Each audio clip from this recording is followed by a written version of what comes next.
Doctor ইউনূসের সরকার বলেছিল যে প্রথম দিকে যে যৌক্তিক একটা সময়, যৌক্তিক সময়টা কি, এটা তো একটা আপেক্ষিক কথা। এখন সুনির্দিষ্ট করে বলার সময় এসছে। আমার ধারণা যে আগামী মাসে আমরা হয়তো একটা সুনির্দিষ্ট রোডম্যাপ আমরা পাবো, আশা করা যাচ্ছে, যেহেতু এরকম রিপোর্টগুলি আসতে শুরু করেছে একটু একটু করে।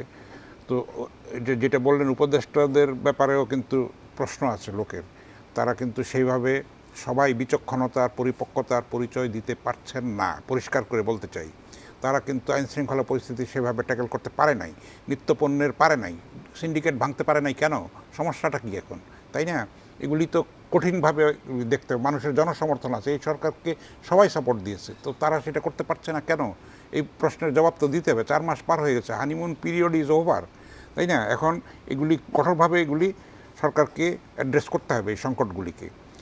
তো এই আশঙ্কাটা আছে। কোনো কোনো উপদেষ্টার কথাবার্তায় আমরা দেখতে পাচ্ছি যে সমন্বয়হীনতা আছে। একজন হয়তো বলছে যে বিভিন্ন উপদেষ্টা বিভিন্ন কথা বলছেন, সে নিয়ে আলোচনা হচ্ছে দেশে, আলোচনা হচ্ছে, এবং এইরকম কথাও আছে যে তারা ক্ষমতার মজা পেয়ে গেছে, তারা কোনো না কোনো ছলে বলে কৌশলে থেকে যেতে চাচ্ছে। সেটা তো ঠিক না। এটা অন্তর্বর্তী সরকার, এটা তাদের সেই রকম অভিলাষ থাকা, অভিপ্রায় থাকাটা বাঞ্ছনীয় নয়।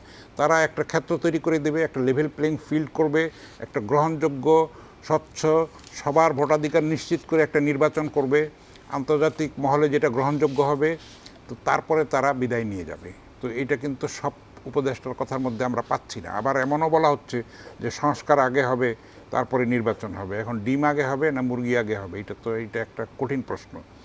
তো সংস্কারও চলতে থাকবে, এবং অন্তর্বর্তী সরকার যেই রাজনৈতিক দলগুলিকে একসঙ্গে নিয়ে তাদের অংশীদারত্ব নিয়ে তাদের ইনভলভ করে কিন্তু এই সংস্কারগুলি বাস্তবায়ন করতে হবে। এখন আপনি সংস্কার করলেন, আমি ক্ষমতায় আসলাম, আমি আপনারগুলি মানলাম না, ফেলে দিলাম, তাহলে তো কোনো লাভ হবে না। সমস্ত এফর্টটা নষ্ট হয়ে যাবে। এত অপচয় করার সময় আমাদের হাতে আর এখন নেই। দুনিয়ার সঙ্গে আমাদের প্রতিযোগিতা দিয়ে টিকে থাকতে হবে, তাই না? ফলে এটা হয়তো করবে, কিন্তু এই লক্ষণগুলি এখনও স্পষ্ট হয়ে ওঠে নাই। কমিশনের রিপোর্টগুলি তৈরি হোক, তারপরে হয়তো আমরা আশা করব যে আগামী মাসে আমরা একটা রূপরেখা এই ব্যাপারে পাবো। আবার অধৈর্য হওয়ারও কিছু নাই। এটাও সত্য যে 15 বছরের জঞ্জাল 4 মাসে ক্লিয়ার করা সম্ভব।